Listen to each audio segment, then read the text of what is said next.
Display.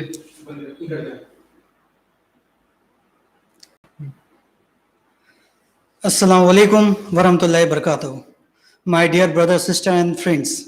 Yes, we are again here with a new concept, new show, new program to react on a video, but with same agenda to clear misconceptions about Islam and to answer every questions and allegation on Islam.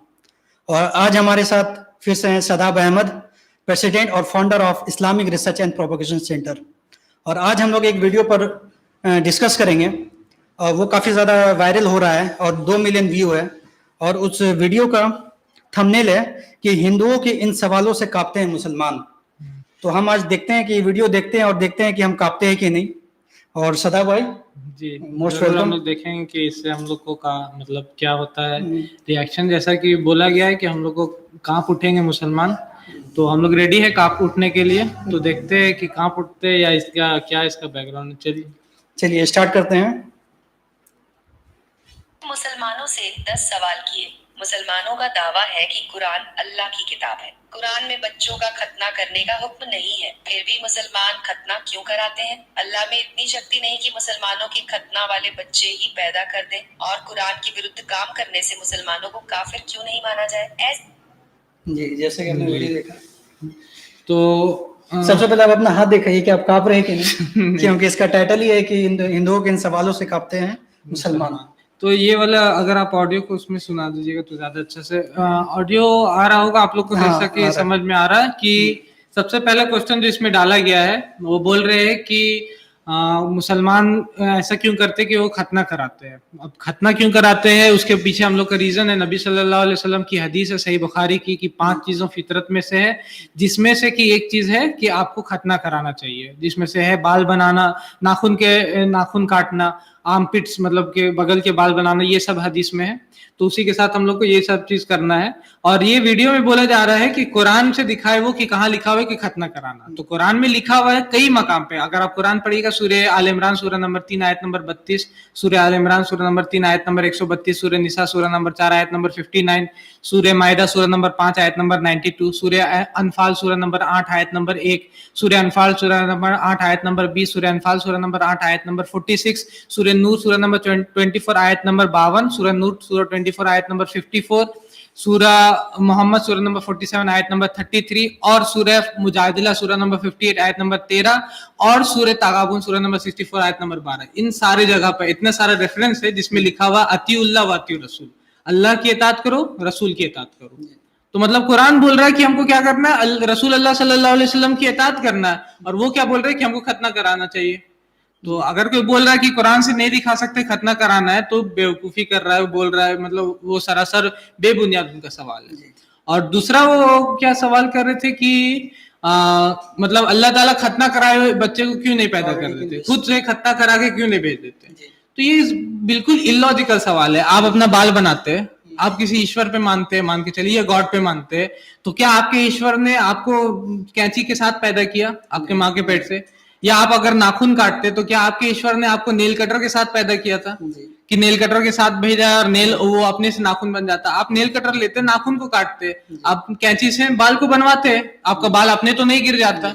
तो वहां पर आप अपना दिमाग लगाते। उसी तरह अल्लाह ताला उस तरह खतना के साथ पैदा नहीं करते, लेकिन आपको खतना करानी चाहिए क्योंकि उसमें आपको फायदा है, बहुत सारे साइंटिफिक फायदा भी। मैंने इस पे पूरा का पूरा वीडियो बनाया है, साइंटिफिक रीजन से साइंटिफिक फायदा भी है। और बहुत सारे जैसे एड्स होने का चांस, यूनाइटेड नेशंस का रिपोर्ट है, यूनाइटेड नेशन उसका रिपोर्ट है वर्ल्ड हेल्थ ऑर्गेनाइजेशन का कि एड्स होने का चांसेस बहुत कम होता है। तो ये कॉमन ये जो बोल रहा है कि अगर आप अल्लाह ताला पैदा क्यों नहीं करते, तो जाहिर सी बात है ना ही आपको नेल कटर के साथ, ना ही आपको कपड़े के साथ पैदा किए, तो क्या आप बिना कपड़ा का आप घूमने लगिएगा? जो ये सवाल जो ये वीडियो बना रहे, मैं इनको देखना चाहता हूँ बिना कपड़ा के वो आए और फिर वो क्या बोलते हैं उसको दिखाए हम लोगों को कि हम बोले कि ईश्वर ने हमको कपड़े के साथ नहीं पैदा किया तो अब हम कपड़ा नहीं पहनेंगे। जी, और इसमें ये भी हम बोल सकते हैं कि कॉमन सेंस की बात है कि जो हम रोटी खाते हैं, हाँ, हम पेड़ से तो डायरेक्ट रोटी तोड़ के नहीं खा रहे। हाँ, उसके लिए वो हम गेहूं उगाते हैं, गेहूं को हम लाते हैं, उसका एक प्रोसेस होता है, उसको पिसाते हैं, फिर रोटी बनाते हैं। अब आप बोलिए कि हम ईश्वर में तभी मानेंगे जब रोटी हमको ऑलरेडी मिले, हाँ, कि पेड़ हो और उसमें रोटी पका पकाए मिले, हम तोड़ के खाएं। वो क्योंकि तो ये भी बोल तो सकते वहाँ पे हैं आप- आप जिस भी ईश्वर को मानते हैं आप उन पर ये सवाल आप उठाइएगा कि भाई डायरेक्ट रोटी हमको दे, नहीं जाहिर गेहूं बात क्यों है। दे रहा है भाई, गेहूं दे रहा है, इतना हाँ। मेहनत लग रहा है प्रोसेस में। हम्म।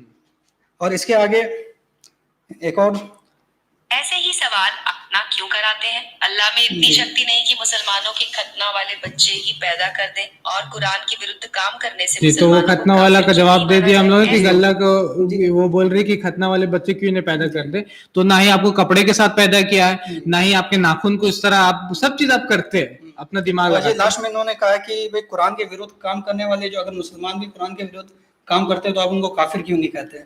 अगर आखिर में इन्होंने पूछा हाँ, तो मतलब मुसलमान अगर काम करते हैं कुरान के खिलाफ तो काफिर बोला जाता है, जो इस्लाम का इनकार करने वाला काफिर बोलता है उसको बोला जाता है, बाय लिटरल मीनिंग होता है इनकार करने वाला। अच्छा। तो अगर कोई इस्लाम का इनकार कर दे तो उसको बोला जाता है काफिर।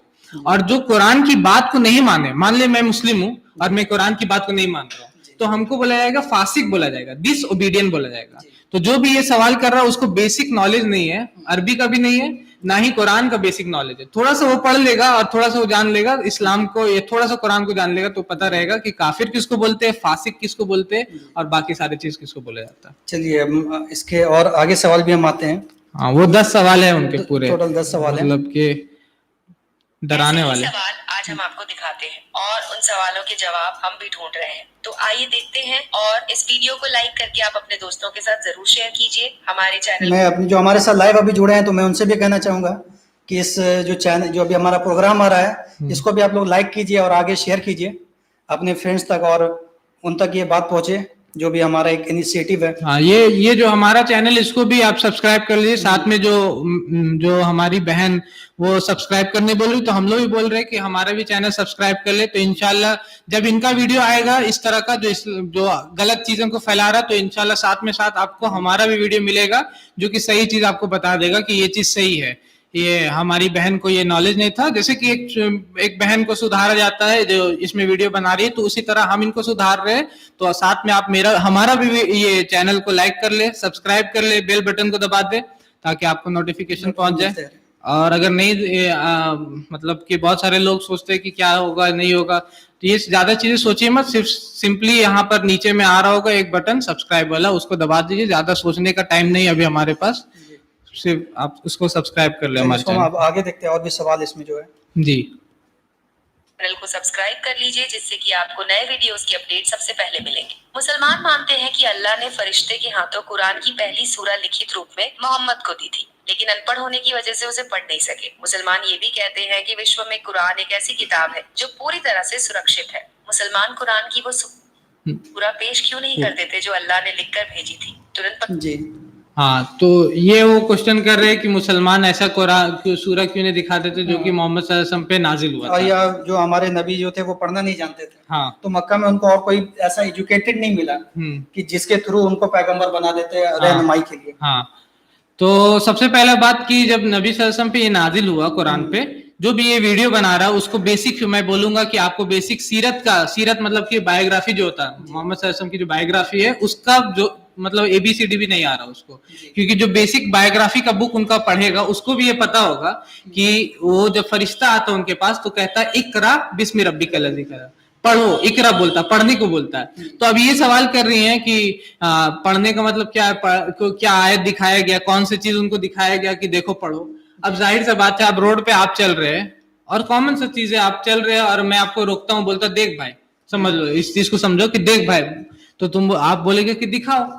तो आपको कुछ मैं दिखाने नहीं जा रहा था वहां पर, आपको समझाने के लिए, बताने के लिए। मैं बोला दिखाना नहीं है कुछ, अभी तुमको समझाना है, अभी तुमको बात बताना है। तो उस तरह के लैंग्वेज को समझना पड़ता है। लैंग्वेज जो आपका है, तो जो भी ये वीडियो बना रहा है उसको ये पता रहना चाहिए कि इकरा जब फरिश्ता आके उसको बोल रहा है, उनको बोल रहा है नबी सल्लल्लाहु अलैहि वसल्लम को कि पढ़ो, तो उनका मतलब होता है पढ़ना, रिपीट करना, रिहर्स करना, जो वो बोल रहा है उसको पढ़ो तुम। लेकिन क्योंकि अचानक से अब फरिश्ता आ गया, गारे हेरा में वो है, अचानक से आपके सामने फरिश्ता आ जाएगा और कोई भी इंसान आएगा और बोलेगा पढ़ो, तो आप बोलिएगा, अगर आपको पढ़ना लिखना नहीं आता तो आप बोल देते कि मुझे पढ़ना लिखना नहीं आता। आप डर के मारिए, जो भी आप सोचिएगा वहां पर कि क्या हो रहा है ये चीज, आप बोलते, आप सीधा बोलिए चाहिए कि चले जाए, तो आप बोलिए हमको पढ़ना नहीं आता, तो वही वहां पर वो बोले कि हमको पढ़ना नहीं आता। अब ये लोग पता नहीं ये कहाँ से ले आए कि कुछ लिखा हुआ था, पता नहीं ये लोग पहले से मिल के आए थे क्या, जो फरिश्ता आ रहा था उससे रास्ते में ये लोग मिले थे कि इनको पता था कि वो कुछ लिखा कर दिखा रहा था या लेकर के आया था, ऐसा कोई लिखा देख करके नहीं आया था। वो कॉमन सेंस है, अपना लैंग्वेज उस तरह से बात होता है। अब हम लोग बोलते हैं कि मेरे पीछे मेरे माँ बाप का हाथ है, अब हम बोलेंगे दिखाओ कहाँ पर है, तुम्हारे पीछे तुम्हारा माँ बाप का हाथ कहाँ पे, तो माँ बाप का हाथ पीछे चिपका हुआ नहीं है, वो लैंग्वेज है कि मेरे माँ बाप मेरे साथ है, मेरा सपोर्ट करते हैं। तो उतना सा भी लैंग्वेज जिसको नहीं आता वही इस तरह का सवाल करता बेवकूफ जैसा। और आज का टाइम पे आप देख ही रहे सोशल मीडिया, कुछ भी सवाल डाल दो उसको millions and millions of views मिल जाते हैं, बस आपको किसी पर्टिकुलर ग्रुप या पर्टिकुलर लोगों को टारगेट करना और ये चीज आपको हो जाता है। जी, और बिल्कुल, और जैसे कि ये कह रहे हैं कि मक्का में और कोई पढ़े लिखे नहीं मिले, तो ये मौजज़ा है। अगर वो पढ़े लिखे होते अगर हमारे नहीं, तो आप तो फिर उन पर ये इल्जाम लगा देते कि इन्होंने जो कुरान दिया है वो बाइबल से पढ़ के दिया है, क्योंकि उसमें बाइबल के जो पैगंबर हैं उनसे पहले जो नबी आए उसका जिक्र है। तो लोग आप ये भी कह सकते थे ना कि भाई नबी अगर उनको पढ़ना आता था, आप ये सवाल उठाते कि उन्होंने बाइबल से या तौरात से पढ़ करके कुरान दे दिया। तो इस वजह से एक मौजज़ा था कि भाई वो पढ़ना नहीं जानते थे, पर उन्होंने एक ऐसा कुरान दे दिया वो जो कि एक कंप्लीट है, एक ह्यूमैनिटी के लोगों के लिए एक कंप्लीट शिक्षा है उसमें। जी, इस पर और कुछ आप बोलना चाहेंगे? हाँ, तो मेन इनका जो ये सवाल यहाँ पर जो पहला ये कर रहे हैं कि ऐसा क्या आया था, दिखाते क्यों नहीं, तो किसी ऐसा लिख करके नहीं लाए थे। जो जिब्रील अलैहिस्सलाम आए थे वो ऐसा कुछ लिख के नहीं लाए थे। कोई भी बेसिक अर्रहीकुल मख्तूम पढ़िए, बेसिक कोई भी सीरत का किताब पढ़िए, बायोग्राफी जो मोहम्मद सल्लल्लाहु अलैहि वसल्लम, मुझे नहीं लगता कि जो ये वीडियो बना रहा है उसने बायोग्राफी के किताब का नजर उसने देखा भी है या उसके पास है भी। अगर उसके पास रहता तो उसका कुछ ही पेज वो पलटता तो शुरू ही में उसको मिलता कि फरिश्ता आता है गारे हिरा में। कब आता है? रात के वक्त आता है। रात के वक्त उस वक्त क्या होता है, रात के वक्त क्या होता है, आपको ये मिलता नहीं है, आपको लाइट नहीं मिलता वहां पर, तो क्या लेकर आए, बिना लाइट के जब मिलेगा तो क्या आप दिखाइएगा वहां पर, तो जाहिर सी बात है। चलिए और हम आगे देखते हैं। तो जाहिर सी बात है जी, पता चल जाएगा आखिर वो कागज कहाँ बना था और अल्लाह की राइटिंग कैसी थी। इस्लाम के मुताबिक अगर 3 दिन या 3 माह का बच्चा मर जाए तो उसको कयामत के दिन क्या मिलेगा, जन्नत या जहन्नुम, और किस आधार पर? इस पर मैं चाहूंगा 3 महीने का अगर कोई भी बच्चा मरता है तो नबी सल्लल्लाहु अलैहि वसल्लम की हदीस है इस पे कि जो भी बच्चा पैदा होता है वो फितरत पे पैदा होता है। तो जब भी बच्चा मरेगा तो जाहिर सी बात है जब वो फितरत पे पैदा होता है, दीनुल फित्र पे पैदा होता है, इस्लाम पे पैदा होता है, तो वो उसका कहाँ जाएगा, वो जाहिर सी बात जहाँ मुसलमान जाएंगे, जहाँ इस्लाम को मानने वाले जाएंगे, जन्नत में जाएंगे, तो वही जन्नत में जाएगा। तो इसमें ये कोई ऐसा सवाल नहीं कि उससे हम लोग को कहाँ उठने का बात है कि 3 महीना का बच्चा कहाँ जाएगा तो मैं बोलूंगा कि जहन्नम में जाएगा, तो ऐसा कोई बात नहीं होगा। हाँ, वो सिनलेस सीन नहीं है, सिनलेस है। हाँ, तो वो जाहिर सी बात है वो जाएगा आपका जन्नत में जाएगा। जी। मरने के बाद पुरुष को जन्नत में 72 हूरी मिलेंगी और स्त्री को क्या मिलेगा? 72 हूरा। और अगर कोई बच्चा पैदा होते ही मर जाए तो क्या उसे भी हूरें मिलेंगी?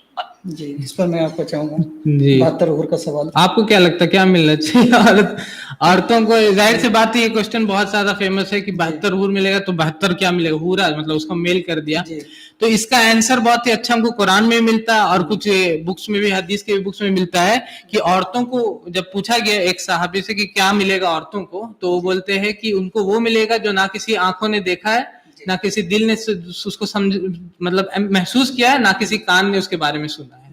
कुरान में जन्नत का ये डिस्क्रिप्शन है। जन्नत में आपको क्या क्या मिलेगा, तो ऐसे ऐसी चीजें मिलेगी जो आपके आंख ने देखा नहीं, जो आपके दिल ने महसूस नहीं किया, जो कान ने आपने ये नहीं किया।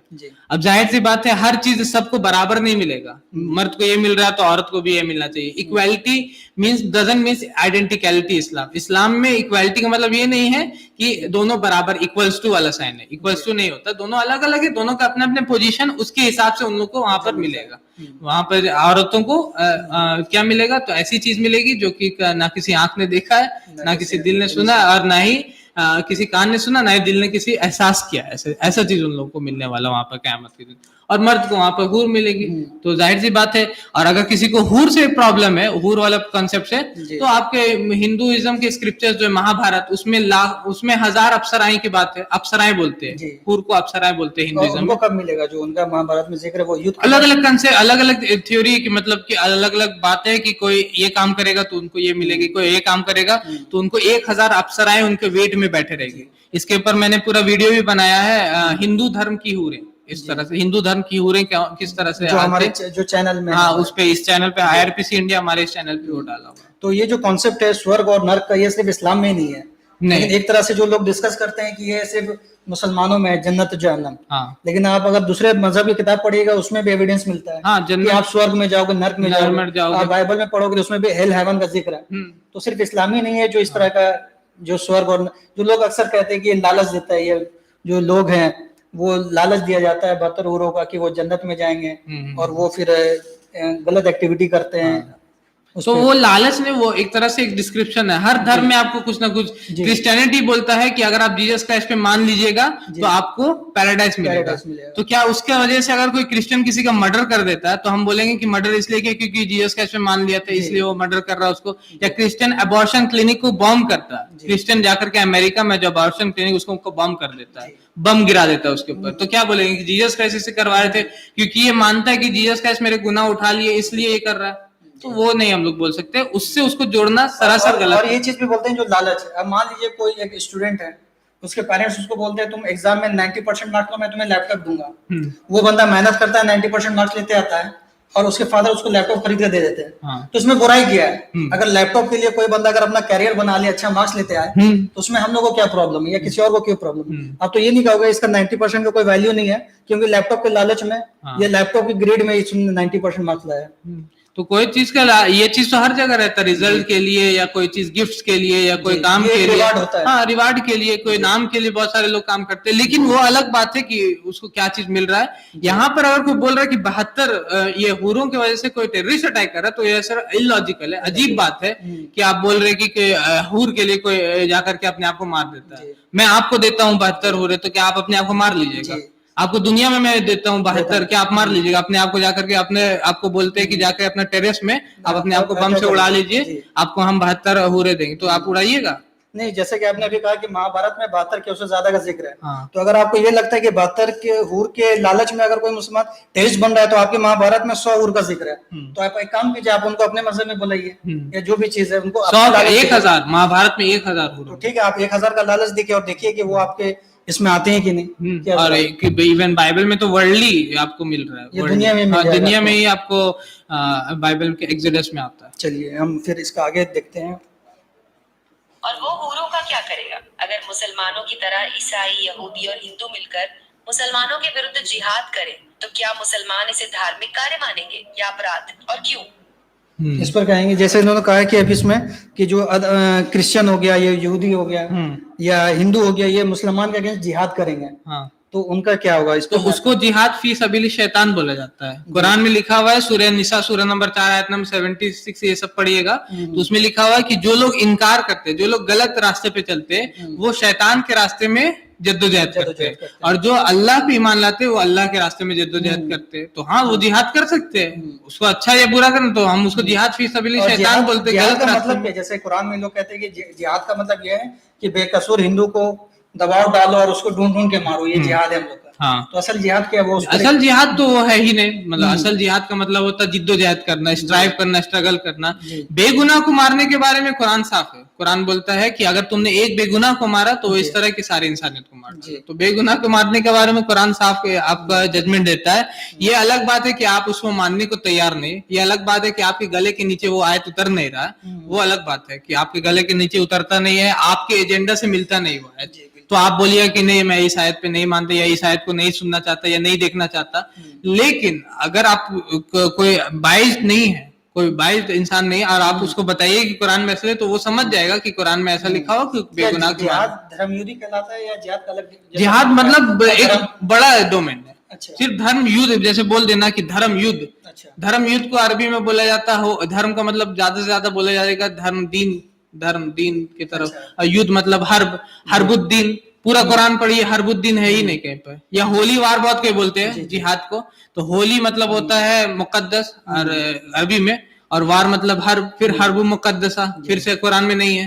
कुरान में जिहाद है, जिहाद का मतलब होता है जिद्दोजहद करना, कोशिश करना, मेहनत करना, बहुत बड़ा डोमेन है। जैसे कि कोई हदीस में आता है कि एक जालिम बादशाह के सामने हक की बात कहना, ये भी जिहाद। तो अगर मैं जालिम बादशाह के सामने हक की बात कह रहा हूं तो ये भी जिहाद कर रहा हूँ। हदीस में, सही बुखारी की हदीस है कि अगर एक हज मबरूर, एक ऐसा हज जो कि कबूल हो जाए, वो भी जिहाद है औरतों के लिए, तो वो भी जिहाद है, मतलब वो भी स्ट्राइव और स्ट्रगल कर रही हैं। तो जिहाद, अगर हम किसी का जान बचाते हैं उसके लिए मेहनत और मतलब पूरा स्ट्रगल करते हैं, तो वो भी जिहाद है। मतलब अगर कोई डॉक्टर अपने ऑपरेशन थिएटर में मेहनत कर रहा है जान बचाने के लिए, तो बोल सकते हो ऑपरेशन थिएटर में डॉक्टर जिहाद कर रहा है। इसका मतलब ये नहीं कि मतलब उसमें जो सूरह तौबा का जो अक्सर कोट करते हैं कि ये जिहाद का मतलब वो एक काफिरों को जहां देखो वहां मारो, तो वो क्या आउट ऑफ तो कॉन्टेक्स्ट? वो आउट ऑफ कॉन्टेक्स्ट है सरासर। सूरह तौबा सूरह नंबर 9 आयत नंबर 5 जो है वो आउट ऑफ कॉन्टेक्स्ट कोट कर दिया है। कॉन्टेक्स्ट है वहां पर जंग का हालत है, जंग के हालत में वहां पर वो हो रहा है, जंग के हालत में वहां पर बात हो रही है, और उस ऊपर नीचे पढ़िएगा तो आपको पता चलेगा वो जंग का हालत है। सूरह तौबा सूरह नंबर 9 आयत नंबर 5 के बाद 6 भी आयत है, 6 नंबर आयत है। तो 6 नंबर में लिखा हुआ कि अगर जंग में भी अगर तुम्हारे सामने वाला तुमको बोले कि हमको पीस चाहिए, हमको अमन चाहिए, तो उसको वहां छोड़ो मत, उसको वहां से जाकर के प्रोटेक्शन दो और अमन की जगह में जाके पहुंचा। कोई भी दुनिया का सबसे अच्छा आर्मी जनरल, सबसे मर्सीफुल, जो सबसे रहम करने वाला जो आर्मी जनरल होगा ना, वो बोल देगा छोड़ देना उसको, मारना मत। लेकिन यहाँ अल्लाह ताला जो अर रहमान है, जो अर रहीम है, वो बोलते हैं कि उसको छोड़ना मत, बल्कि उसको ले जाओ, उसको यहाँ तक कि वो कुरान को भी पढ़ ले, हो सकता है कि कुरान को पढ़ ले, उसको समझ में आ जाए और उसको अमन की जगह तक पहुंचाए। तो ये सारी चीजें जब भी आप इस तरह की जो भी चीजें जी जो कहा गया है कि जहाँ भी काफिरों को देखो मारो, वो जंग की हालत में कहा गया है कि जंग हो रहा था दोनों में, उसमें कहा गया है। अब मान लीजिए इंडिया पाकिस्तान के बॉर्डर में जो अक्सर आप एग्जांपल भी देते हैं कि अगर वार हो गया तो जो पाकिस्तान का जो जनरल आर्मी है, इंडिया का जनरल आर्मी, वो वहां बॉर्डर पर बोलेगा एलओसी पे कि जहां भी पाकिस्तानी को देखो उसको मार दो। तो इसका मतलब ये नहीं है कि अगर पाकिस्तानी अगर इंडिया में आता है ताजमहल घूमने के लिए तो हम मार दो, या उसको मार देंगे, या हमारे वजीर आजम गए थे बिरयानी खाने के लिए वहां पर, तो उनको तो कोई कुछ कहा नहीं क्या? तो वो तो आम हालत में आप जा रहे हैं, मिल रहे, लेकिन वार का सिचुएशन अलग के सिचुएशन में नहीं गए, तो वहां पर तो उनको कोई कुछ किया नहीं है। अगर आप कहते हो कि वो कहते हैं कि इनको मार दो, तो वो हमारे बिरयानी खाए वो आए वापस, तो आम हालत में आप नहीं कर सकते। तो उसी तरह वो जो आए थे वो वार के सिचुएशन का, जंग की हालत का, जिसको आप यहाँ पे ये फिक्स नहीं कर सकते। बिल्कुल। चलिए और आगे देखते हैं। अगर कोई गैर मुस्लिम यानी कि काफिर अच्छे गुणों वाला हो तो क्या अल्लाह उसको जहन्नुम की आग में झोंक देगा, और क्यों? और अगर ऐसा करेगा तो क्या ये अन्याय नहीं हुआ? तो एक और ये सवाल है कि अगर कोई गैर मुस्लिम अगर अच्छा अमल करने वाला अच्छा इंसान होगा तो क्या उसको भी जहन्नम में डाल दिया जाएगा? तो मैं इसके लिए एक छोटा सा एग्जांपल देता हूँ समझने के लिए। अगर आप एग्जाम देने जाते हैं और आप 100 में 100 लिख के आते हैं, अपना नाम और रोल नंबर नहीं लिखते, तो आपका क्या होगा? आप आवाज कीजिए ना, आप फेल कीजिएगा। नहीं, उसमें तो मेरा आइडेंटिटी पता नहीं चला भाई। तो आप क्या कीजिएगा? आप जब रिजल्ट में देखने जाएंगे तो आपका नाम रहेगा रिजल्ट में, पास में, क्या आप लिखाएगा? जाहिर सी बात है कि आप फेल में लिखाएगा कि आपने अपना एग्जाम ही नहीं दिया। तो उसी तरह जब आप अल्लाह पे मानते ही नहीं है, जब आप बोल रहे कि हम अल्लाह का इनकार करते हैं, जब आप उस पे मान ही नहीं रहे हैं, तो आप तो जन्नत और जहन्नम का इनकार कर दिए, आप तो सब चीज को इनकार कर दिए। तो अब आपको क्या, जब आप नाम ही रोल नंबर छोड़ दिए हैं, तो आप क्यों एक्सपेक्ट करते हैं कि हमको वहां पर कुछ मिलेगा? या एक और एग्जांपल है कि कोई स्कूल में मैं एग्जाम देने जाऊं, मैंने मतलब हम स्कूल में एडमिटेड नहीं है, स्कूल के बच्चे नहीं है, लेकिन हम घुस करके जबरदस्ती फिजिक्स का 100 में 100 बना के आ जाते हैं, तो फिर पास करेंगे या फेल करेंगे? उसका कोई वैल्यू नहीं है, क्योंकि हम स्कूल में एडमिशन ही नहीं लिए, तो मेरा पेपर तो इसी तरह ये हो जाएगा। तो अगर आप अच्छा काम करते हैं, अगर आप इंसानियत का काम करते हैं, तो मैं कहता हूं कि इंसानियत का काम के साथ साथ आपको इंसानियत के बनाने वाले को भी मानना होगा, तभी वो आपको उस तरह से अजर देगा। नहीं तो आप इंसानियत का काम कर रहे हैं, मैं मानता हूँ बहुत अच्छा काम किया, इंसानियत का काम किया, लेकिन आपने इंसानियत के बनाने वाले के लिए काम नहीं किया वो चीज, तो वो उसी हिसाब से आपका फैसला करेंगे। अगर आप उनके लिए काम करते हैं तो आपको देंगे सवाब, अगर आप उनके लिए नहीं काम कर रहे, जब आप काम ही नहीं कर रहे उस चीज के लिए, तो आप कैसे एक्सपेक्ट करते हैं कि हमको उसके लिए कुछ बदला में मिलेगा? जी। अब कुरान के अनुसार मोहम्मद सशरीर जन्नत गए और वहाँ अल्लाह से बातें भी की, लेकिन जब अल्लाह निराकार है, उसकी कोई इमेज नहीं है, तो मोहम्मद ने अल्लाह को कैसे देखा, कैसे पहचान लिया कि वो अल्लाह है या शैतान है? मुसलमानों का दावा है कि जी, इस पर मैं चाहूंगा। ये 7वां है, हमको लग रहा है 7वां है। हाँ, कि जैसे मोहम्मद गए वो, और जो इनका कहना है कि जन्नत में गए और जन्नत में इन्होंने अल्लाह को देखा, तो अल्लाह का कोई आकार ही नहीं, तो कैसे देख लिया इन्होंने, और उन्होंने उनको पहचाना कैसे? तो जाहिर सी बात है अल्लाह ताला को देखा नहीं। आपको फिर से गलत फहमी, जो भी ये वीडियो बना रहा है उनकी ये गलत फहमी है, जो भी बना रहा है उनका तो सिर्फ ऑडियो आ रहा है, चेहरा आ नहीं रहा है। उम्मीद करते हैं कि बाद में इनका और चेहरा भी आएगा, अगला बार हम लोग को देखने को मिलेगा। सिर्फ ऑडियो आ रहा है, तो जो भी वीडियो बना रहा है उसको ये पता नहीं है कि वहां पर अल्लाह के नबी ने सल्लल्लाहु अलैहि वसल्लम ने अल्लाह को नहीं देखा। इसके बारे में क्लियर क्लियर हदीस सब है सही मुस्लिम की। आयशा रज़ियल्लाहु ताला अन्हा से पूछा जाता है कि क्या नबी सल्लल्लाहु अलैहि वसल्लम ने मेराज की रात में अल्लाह को देखा, तो उन्होंने बोलते नहीं। अल्लाह के नबी सल्लल्लाहु अलैहि वसल्लम के बारे में हदीस है सही मुस्लिम की कि क्या आपने देखा, तो फिर तो वो जो आयतें हैं सूरह नजम की जिसमें बात हो रहा है कि उन्होंने देखा, वो जिब्राइल अलैहिस्सलाम के बारे में बात हो रहा है कि जिब्राइल अलैहिस्सलाम को उन्होंने अपने ओरिजिनल फॉर्म में वहां पर देखा। एक पहले बार देखा था, पहले जब वही नाजिल होना शुरू हुआ था उस वक्त, और बाद में यहाँ पर देखा था, ठीक है ना। ऐसा नहीं कि वहां पर अल्लाह ताला को वो देख रहे। तो जाहिर सी बात है आपको खुद नहीं पता कि अल्लाह ताला को वो देख रहे थे कि नहीं देख रहे थे। अगर आप बेसिक कोई भी कुरान का तर्जुमा लीजिएगा तो उसमें वो आपको पता रहेगा कि वहां ब्रैकेट्स में वो लिख देता है कि ये जिब्रील अलैहिस्सलाम के बारे में बात हो रहा है। तो जो भी वीडियो बना रहा है हमको नहीं लगता कि उसने एक कुरान को खोल करके भी देखा होगा कि क्या उसमें बात हो रहा है। वो सिर्फ अपनी तरफ से वो बना दे रहा है और उसको लग रहा, उम्मीद कर रहा है कि इसका जवाब उसको नहीं मिल पाएगा, जबकि ऐसा कोई बात नहीं। ये सब बिल्कुल छोटा सवाल है जिसके बाद जो कि मुसलमान को कांपना तो दूर, वो उसको सुन करके हंसेगा। मतलब एक मुसलमान हंसेगा ऐसे सवालों को सुन करके कि ये कोई सवाल है क्या। तो जी, आप कॉम्परेटिव रिलीजन के स्टूडेंट हैं और आप कॉम्परेटिव रिलीजन पर हर धर्म की किताब रिसर्च करते हैं, तो ईश्वर निराकार है, तो क्या इस्लाम के अलावा दूसरे मजहब में भी ये कॉन्सेप्ट है? हाँ, दूसरे मजहब में भी इसके पर मतलब कि अगर आप हिंदू धर्म के स्क्रिप्चर पढ़िएगा, यजुर्वेद पढ़िएगा 32वां अध्याय का 3रा श्लोक, तो उसमें लिखा हुआ नाता से प्रतिमा अस्ति, उस ईश्वर की कोई प्रतिमा नहीं, उसका कोई आकार नहीं है, उसकी कोई प्रतिमा नहीं है। अगर आप बाइबल पढ़िएगा gospel of John chapter 1 verse number 18, उसमें लिखा हुआ no man has seen God at any time, कि किसी ने भी ईश्वर को, भगवान को, गॉड को देखा नहीं कभी भी। तो जाहिर सी बात है जब आप देखे नहीं तो और इवन श्वेता सत्र उपनिषद भी बोलता चैप्टर 4 वर्स नंबर 19 में कि उसको कोई आंखें देख नहीं सकती, ना समर्थस्ते तिस्तत रूपा, हाँ, उसको अपनी दुनिया की आंखों से कोई भी देख नहीं सकता। हिंदू धर्म के स्क्रिप्चर्स बोलते हैं, बाइबल बोलता है no man have seen God at any time, कि किसी ने भी गॉड को नहीं देखा।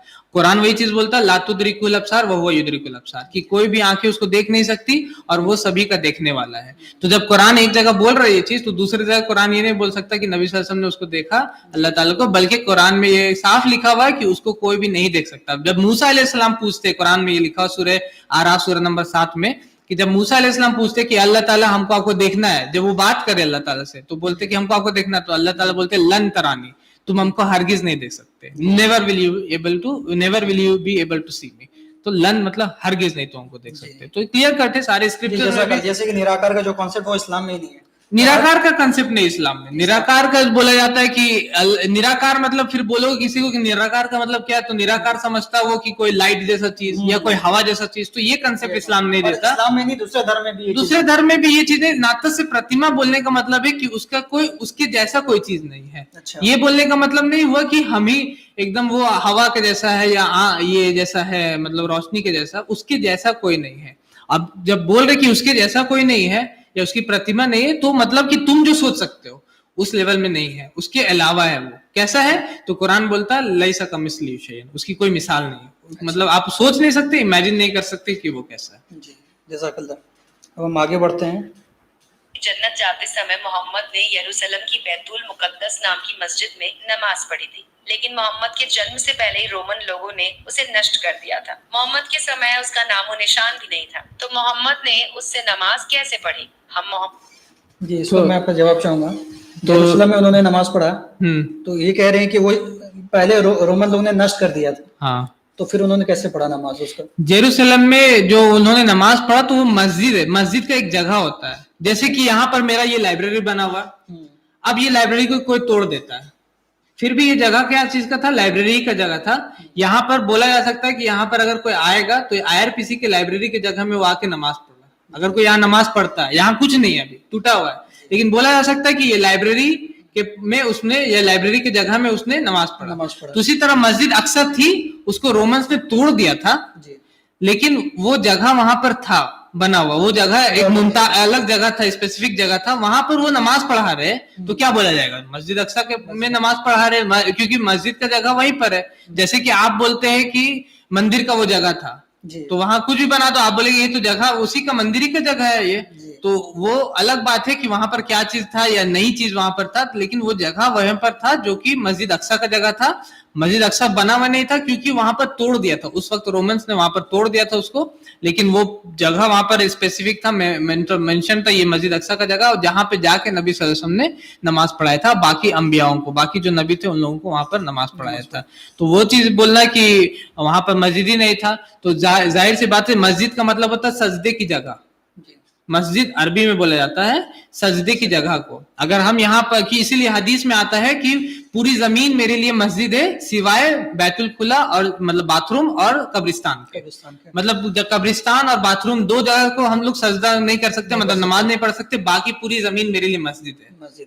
तो उसी तरह मस्जिद अक्सा अगर बोल रहा है कुरान, तो वहां पर सजदा किए नबी सल्लल्लाहु अलैहि वसल्लम, वहां पर नमाज पढ़े, इसलिए उसको मस्जिद अक्सा बोल रहे। और उससे पहले जो नबी थे दाऊद अलैहिस्सलाम, सुलेमान अलैहिस्सलाम, वो लोग भी वहां पे नमाज पढ़ते थे, स्ट्रक्चर बना हो या ना हो, लेकिन वो मस्जिद है, वहां सजदा की जगह है वो, इसलिए वहां पर सजदा की जगह उसको बोला गया। तो जो भी ये सवाल कर रहा है, जो भी ये सवाल करता है, उसको फिर से बेसिक अरबिक नहीं आता। अब आपको अरबिक नहीं आता, आपको बोर्डमास नहीं आता, और आप रोड पे निकल गए हैं कि आइंस्टाइन गलत था, तो ये अपने आप को आप मजाक उड़ा रहे हैं कि बोर्डमास आपको नहीं पता, और आप रोड पे निकल के वीडियो या यूट्यूब पे वीडियो बना रहे हैं कि आइंस्टाइन पता, आइंस्टाइन गलत था, आइंस्टाइन को मैथ्स नहीं आता था, आइंस्टाइन को फिजिक्स नहीं आता था, न्यूटन को नहीं आता था, हमको आता है। तो ऐसे लोगों को बेवकूफी बोला जाएगा जो ऐसा वीडियो बनाता है। जी जज़ाकल्लाह। हम आगे देखते हैं। मोहम्मद को झूठा क्यों ना कहें। अगला सवाल है कि अल्लाह ने अनपढ़ मोहम्मद में ऐसी कौन सी विशेषताएं देखी जो उनको अपना रसूल बता दिया। क्या उस समय पूरे अरब में एक भी ऐसा पढ़ा लिखा व्यक्ति नहीं था जिसे अल्लाह रसूल बना देता। और जब अल्लाह बहुत सारी सर्वशक्तिमान है तो वो सवाल जैसा कि करे कि अल्लाह ताला ने पहले भी डिस्कस कर चुके हैं स्टार्टिंग में कि नबी सल्लल्लाहु अलैहि वसल्लम को क्या चीज देखा उनके अंदर में कि अनपढ़, क्योंकि वो पढ़े लिखे नहीं थे। हमारे पीएम जो अभी है उनको उनके पास बहुत सारे लोग बोलते डिग्री नहीं, लेकिन वो पीएम है। क्वालिटीज अलग अलग हो सकती है, जाहिर सी बात है कि आपके पास क्वालिटीज एक ही, सिर्फ पढ़ना ही लिखना वो ही क्वालिटी है। नबी सल्लल्लाहु अलैहि वसल्लम के पास क्वालिटीज थी, असादिक अल अमीन थे, वो सच बोलने वाले थे, अमानतदार थे वो। इतने अमानतदार थे कि नबी भले नहीं मान रहा था लेकिन उनको सामान देता था कि जान रहा था कि ये ट्रस्टवर्दी है, ये इंसान को अगर हम अपना सामान देंगे तो ये वापस करेगा। इतना सच बोलने वाले, भले ही उनका बात को नहीं मान रहा, वो बोलते लोगों को जमा करके नबी सल्लल्लाहु अलैहि वसल्लम कि क्या मैं बोलूंगा कि इसके पीछे ये जो पहाड़ है इसके पीछे से एक फौज आने वाली, तुम मानोगे? तो बोलेगा हाँ मानते हैं। इतना उनको सच बोलने वाले थे, मतलब कि कभी उनको झूठ बोलते हुए। उनके दुश्मन भी, अबू सुफियान जो इनिशियली उनके दुश्मन थे, जब वो हेराक्लियस से मिलने जाता है, हेराक्लियस एक किंग था, बादशाह था रोम का, उससे जब मिलने जाता है तो वो उनसे पूछता है कि क्या वो झूठ बोलते थे, तो इवन एनिमी उनका बोलता है कि झूठ नहीं बोलते थे। मतलब ये क्वालिटीज थी उनके अंदर, अमानतदार होना, झूठ नहीं बोलना। और अगर आप नबी बन रहे हैं तो ये बहुत बड़ी अमानत है अल्लाह की तरफ से, आपके ऊपर वही नाजिल हो रही है, आप वही नाजिल होती है और आप लोगों को वही पहुंचाते हैं। जरा सा ख्यानत इसमें, जरा सा ये चीज करना कि ये अल्लाह की तरफ से है, ये अल्लाह की तरफ से नहीं, ये चीज में सोच सकते तो कितना बड़ा जिम्मेदारी है। तो भले ही उनको पढ़ा लिखा नहीं थे वो, लेकिन वो भी एक मौजज़ा है अपने आप में। आप जैसे बता रहे थे कि वो भी मौजज़ा है कि मतलब कि अगर वो पढ़े लिखे होते तो आप बोल देते बाइबल से कॉपी किया, दूसरे किताब से कॉपी किया, वहां से लेके आए। बिना पढ़े लिखे वो पूरा का पूरा किताब दे रहे, ये सबसे बड़ा मौजज़ा है उनका। जो एक कंप्लीट जिसमें लॉ भी है और जिसमें एक राइम बनता है, जिस तरह हम लोग पढ़ते हैं कि कुल हुवल्लाहु अहद अल्लाहु समद लम यलिद वलम यूलद वलम यकुल लहू कुफुवन अहद। तो इस तरह से एक राइम बन रहा है, एक पोएट्री भी है इसमें लॉ भी है, हर चीज है, कंप्लीट वे ऑफ लाइफ है। हाँ, यूट्यूब पे हमको लगता है कि कुछ प्रॉब्लम की वजह से कमेंट्स ऑफ हो गया, तो फेसबुक पे कमेंट्स आ रहे हैं ऐसे। यूट्यूब पे कुछ प्रॉब्लम की वजह से वो कमेंट ये है। तो अगर कोई यूट्यूब पे देख रहा है और कुछ लिखना चाहता है, बोलना चाहता है, जो बोल नहीं पा रहा है, तो वो फेसबुक पे आके बोल सकता है। जी, एक हम लोग बिल्कुल नया कॉन्सेप्ट लाए हैं रिएक्शन के लिए। तो अगर आप लोग के पास कोई ऐसी वीडियोस है जो इसको आपको लगता है जवाब देना हो, तो वो वीडियोस हम लोग को भेज सकते हैं, आप हमारे लिंक में हम पोस्ट कर सकते हैं, और इंशाल्लाह हम लोग वक्त निकाल कर फिर जैसा होगा आइंदा ये करेंगे। प्लीज हम लोग को बताइए किस तरह का प्रोग्राम और आगे करें कि नहीं करें, कमेंट में जरूर बताइए। लेकिन कमेंट में तुम्हारा कमेंट ही ऑफ है, कमेंट ऑफ है इसमें। ये YouTube में कमेंट्स कुछ प्रॉब्लम्स कर रहा है, तो जो चाहते हैं बताने तो फेसबुक पे भी आप बता सकते हैं। उम्मीद करते हैं कि YouTube के साथ साथ आपके मोबाइल पे फेसबुक भी इंस्टॉल होगा। बहुत सारे लोग नहीं यूज करते, जैसे कि हम कम यूज करते। चलिए हम अब अपने वीडियो को और आगे कंप्लीट करते हैं। अल्लाह मोहम्मद को 63 साल में अरबी लिखने या पढ़ने की बुद्धि क्यों न दे पाया। और अंत में आखिरी सवाल, जो व्यक्ति अपने जिहादियों की वो गैंग 63 साल बनाकर जगह जगह लूट करवाता मतलब हो। वो पूछ रही है कि 63 साल में कि अल्लाह के नबी सल्लल्लाहु अलैहि वसल्लम को पूरा पढ़ना लिखना क्यों नहीं बताया? 63 साल की उम्र में पूरा का पूरा कुरान दे दिया जिसको, और पढ़ना लिखना क्या सिखाना है, इतना बड़ा मौजज़ा दे दिया उसको, जिसको जो आंटी या जो भी वो सब बना रही वीडियो, जो उसको देख सकती है, पढ़ सकती है, समझ सकती है, या हमारी बहन जो सवाल कर रही है, पता नहीं एज का हमको पता नहीं उसमें कितना एज है, तो सिर्फ आवाज आ रहा है, तो वो खुद पढ़ सकती है। तो 63 साल में कुरान दे दिया पूरा, अब और क्या चाहिए आपको? हम पूरा का पूरा आपको सिलेबस दे रहे हैं, पूरा का पूरा आपको 6th स्टैंडर्ड में आप पढ़ रहे हैं और आपको पूरा बुक्स दे रहे हैं। अब आप बोल रहे हैं कि ये बायोलॉजी का बुक कहीं नहीं दिया, तो उसमें है, आप खोल के देखिए, आपको पता नहीं कि आपको दिया गया। तो 63 साल में उनको पढ़ना लिखना नहीं सिखाया, बल्कि उससे बड़ा उसको माजत दिया। 63 साल में अगर पढ़ना लिखना सिखा देते, आप बोलते दूसरा इंसान सिखाया, लेकिन यहाँ पर जो चीज दिया उनको, वो ऐसा चीज दिया कुरान, जो कि कोई इंसान नहीं दे सकता, जिसमें और उसमें आप इल्जाम भी नहीं लगा सकते हैं उस पर। हाँ, कि जो अक्सर बहुत सारे लोग ऐसे वीडियोस में देखा हूं कि इसने बाइबल से कॉपी किया या तौरात से, यहूदियों की किताब से कॉपी किया। तो आप खुद यहाँ आप दो तरह की बात कर रहे हो। एक तरफ तो आप बोल रहे हैं उनको पढ़ना नहीं आता, तो फिर ये कुरान है।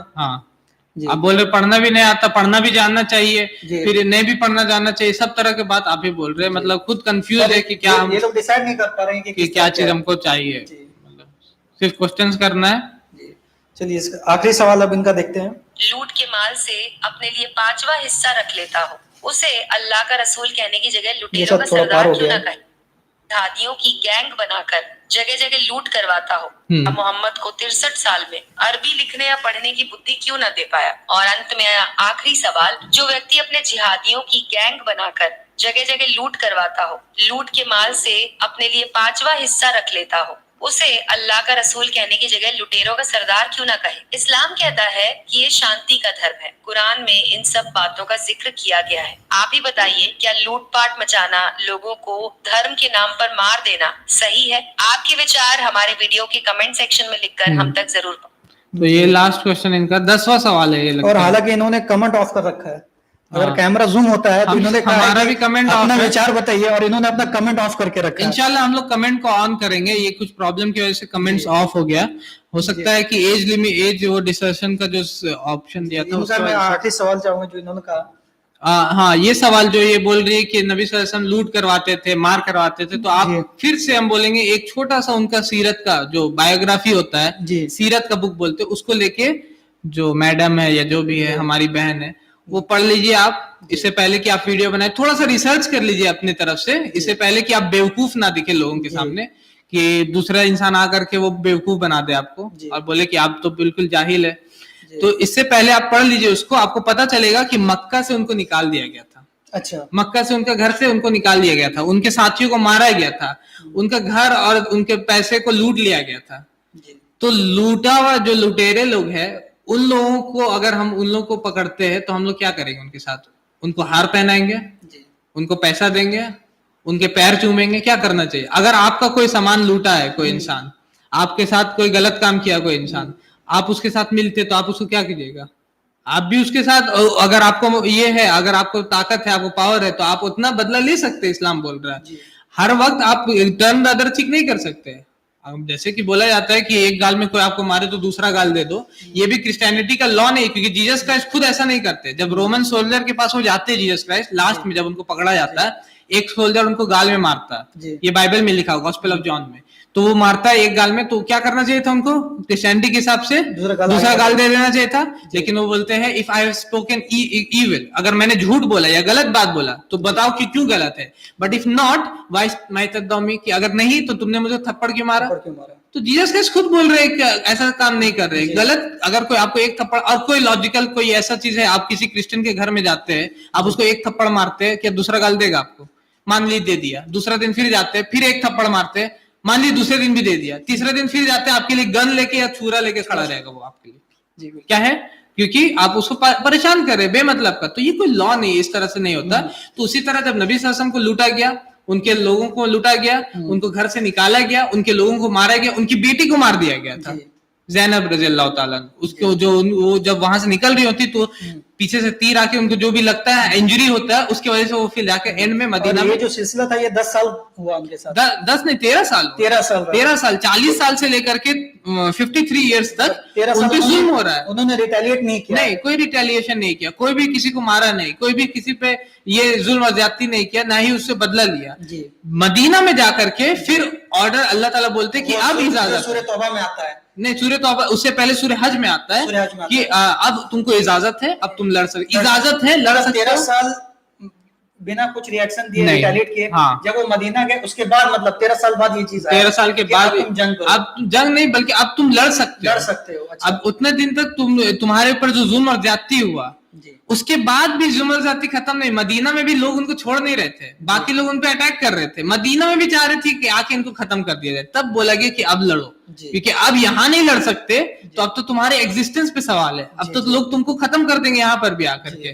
तो अब क्योंकि एग्जिस्टेंस का सवाल है, अब लड़ना पड़ेगा तुमको। तो वहां पर लड़ाई शुरू होता है, वहां पर जंग शुरू होता है। लेकिन लड़ाई का भी पैटर्न, जंग का तरीका कि इसको नहीं मारना, औरतों को नहीं मारना, बच्चों को नहीं मारना है, बूढ़ों को नहीं मारना है, मोनेस्टिक्स यानी कि पंडित जो कि मंदिर में या आपका ये जो चर्च में रहते हैं प्रीस्ट, उनको नहीं मारना है, हरा दरख्त को नहीं काटना, पूरा का पूरा रेगुलेशन दिया। ऐसे नहीं कि बचा कर किसी को मार दो, इस तरह नहीं किया।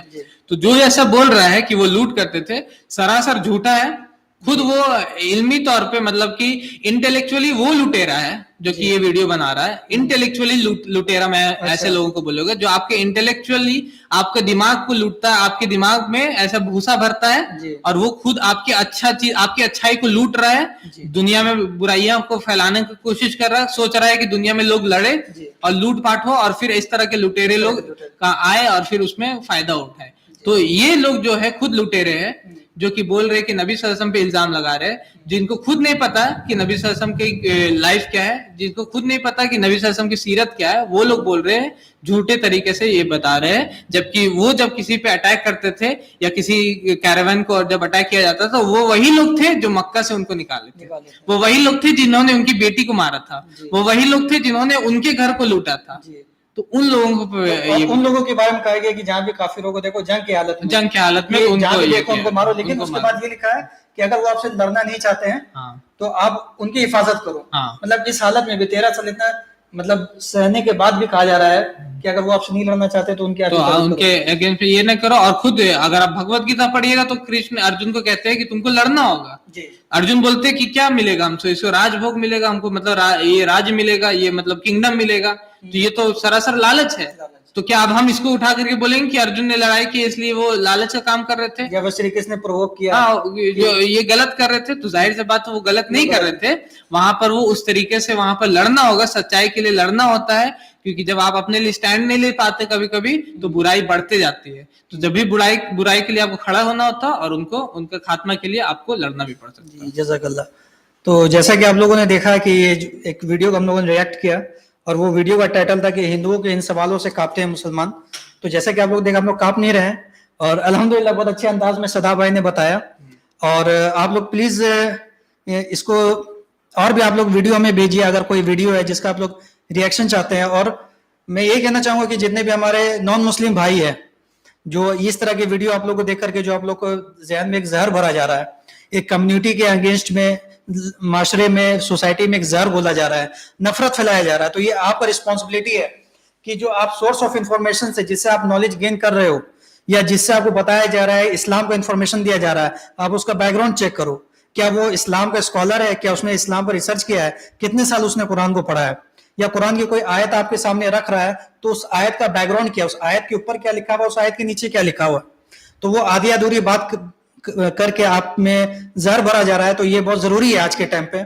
और हमारे जो नॉन मुस्लिम भाई है वो हमारा भी एक रिस्पॉन्सिबिलिटी बनता है कि आज जो इतने सवाल, बहुत सारे इस दुनिया में मजहब है, लेकिन सबसे ज्यादा सवाल इस्लाम से क्यों पूछा जाता है? क्योंकि वो देखते हैं कि जो हमको टीवी में, सोशल मीडिया में जो दिखाया जा रहा है, और जब वो प्रैक्टिकली अपने सोसाइटी में, अपने स्कूल में, अपने कॉलेज में, अपने ऑफिस में देखते हैं कि मैं जिस मुसलमान के साथ रहता हूं तो वो मुसलमान और जो टीवी में और मीडिया में, सोशल मीडिया में, उसके कैरेक्टर में डिफरेंस है। तो इस वजह से उनका एक ये अट्रैक्शन होता है, वो आपके पास आते हैं। तो ये रिस्पॉन्सिबिलिटी है कि अगर कोई आपसे, अगर कोई नॉन मुस्लिम सवाल कर रहा है तो हमें उतना ऑफेंड नहीं होना चाहिए, बल्कि उसे एक अपॉर्चुनिटी समझना चाहिए और ये समझना चाहिए कि हम किस तरह उसकी गलतफहमी को दूर कर सकें। जी। जी, मैं इस पर चाहूंगा कि आप जो हमारे मुस्लिम भाई लोग हैं उनके लिए आप कुछ कहना चाहेंगे। मैं अपने जो मुस्लिम भाई और जो गैर मुस्लिम भाई सभी लोग देख रहे हैं, मैं यही कहना चाहता हूँ कि आपको स्टैंड करना होगा, खड़ा होना होगा जी सच्चाई के लिए, सही बात के लिए। अगर कोई गलत बात फैला रहा है तो उसके अगेंस्ट में आपको खड़ा होना होगा। और जी ये हमारी जिम्मेदारी, अल्लाह ताला ये हमारी जिम्मेदारी दे रहे हैं, हमको बोल रहे हैं कि कुन तुम खैर उम्मतिन उखरिजत लिन्नास, कि तुम जी बेहतरीन लोग हो जो लोगों के लिए निकाले गए हो, जी, बेहतरीन उम्मत हो जो लोगों के लिए निकाले गए हो। बराबर, तुम नेकी का हुक्म देते हो और बुराई से बुराई से रोकते हो। रोकते हैं, तो ये जो वीडियोस बना रहे हैं ये भी एक तरह से बुराई है, बुराई। बुराई फैला रहे हैं, हम्म, गलतफहमी फैला रहे हैं लोगों के अंदर। वो अपना व्यूज मिल रहा है उसको, उसको उससे वो बिल्कुल ऐड चला रहा है अपने चैनल के ऊपर, उसको पैसा मिल रहा पैसा है। मिल रहा है। लेकिन उस पैसे के आड़ में कितनी गलतफहमियां फैल रही है, कितना गलत बात फैल रहा है, ये चीज वो नहीं देख पा रहे हैं। जी, और सिर्फ अपने पैसे से उनको मतलब है, मतलब उनको है। चाहिए कि किसी भी तरीके से सोसाइटी में जो आपका भाईचारा है, जो हाँ, नफरत है, उन्हें उससे कोई लेना देना नहीं है। उससे कोई मतलब नहीं, उनको चाहिए सिर्फ पैसा, अपना पैसा आना चाहिए, एड्स चलना चाहिए, पैसा आ जाएगा, बाकी कोई जाए जहां जाना है उसको अपना जी जाए, उनको ये मतलब नहीं। तो अब ऐसे लोग जो अच्छे लोग हैं, अब जी, उनकी जिम्मेदारी है कि वो कि जाए, वो सामने उठे, आए। वो सामने आए, और ऐसे लोग जो बुरे लोग हैं, जो बुराइयां फैला रही है, उनके खिलाफ खड़े हो, और उनके खिलाफ डरे नहीं, क्योंकि उनसे डर के वो बैठे हुए डर हैं। के उनसे बैठे डर के बैठ करके वो बोल रहे कि नहीं छोड़ो, रहने दो, कौन इसमें पढ़ने जाता है। एंड में पता चलता है कि आप ही के साथ जब वो ऐसा होता है, जब आपके खिलाफ ऐसे लोग आते तो आप कुछ नहीं कर कुछ पाते, नहीं कर पाते हैं। और लोग भी वही बोल रहे होते जो आप पहले से आप बोल रहे थे कि जी अब क्यों, कौन देखेगा, छोड़ो रहने दो। तो ये चीज नहीं होना चाहिए, हम लोग को उठना होगा, हम लोग को काम करना होगा। और ऐसे जो वीडियोस है, अब इंशाल्लाह यूट्यूब के वो कमेंट्स को हम लोग को खोलना होगा, इंशाल्लाह कमेंट्स को हम लोग ऑन कर देंगे। जी आप लोग कमेंट सेक्शन में जा करके, और फेसबुक पे भी अगर कमेंट करना चाहते हैं, फेसबुक पे भी आप कमेंट करें इंशाल्लाह। और जो बताएं हम लोगों की कौन सा वीडियो, हम लोग इस तरह के जो वीडियोस है किसके ऊपर हम लोग रिएक्ट करें, और हाँ आप लोग तक और कैसा ही हम लोग का प्रोग्राम लगा, ये कॉन्सेप्ट कैसा लगा, ये बताइए हम लोग को। हाँ। और इंशाल्लाह फिर से हम आएंगे एक नए वीडियो के साथ, और तब तक के लिए और कॉन्सेप्ट में क्या सुधार चाहिए, वो क्या हाँ, चीज आप आप लोगों वो को भी चाहिए बता सकते कि हैं, आप हमसे जुड़ सकते क्या हैं। चेंज चाहिए, क्या जी। चेंजेस आपको चाहिए, वो भी आप हम लोग वो को आप बता हमसे जुड़ सकते हैं। सकते और हैं। अभी फिलहाल सब्सक्राइब जरूर कर ले हमारे चैनल को, जो जी। लोगों ने सब्सक्राइब नहीं किया है। अगर आप चाहते हैं कि हमारे खिलाफ काम करें तो आप तब भी आप सब्सक्राइब कर ले, ताकि आपको पता चले कि हम कौन से वीडियो डाल रहे हैं जिसके अगेंस्ट में आपको हम लोग को वीडियो जी डालना जी है। बिल्कुल। तो इसी के साथ हम आज अपना प्रोग्राम खत्म करते हैं, और फिर इंशाल्लाह आपसे मिलेंगे। अस्सलाम वालेकुम व रहमतुल्लाहि व बरकातहू। एंड नहीं, क्या हुआ जी? एंड नहीं,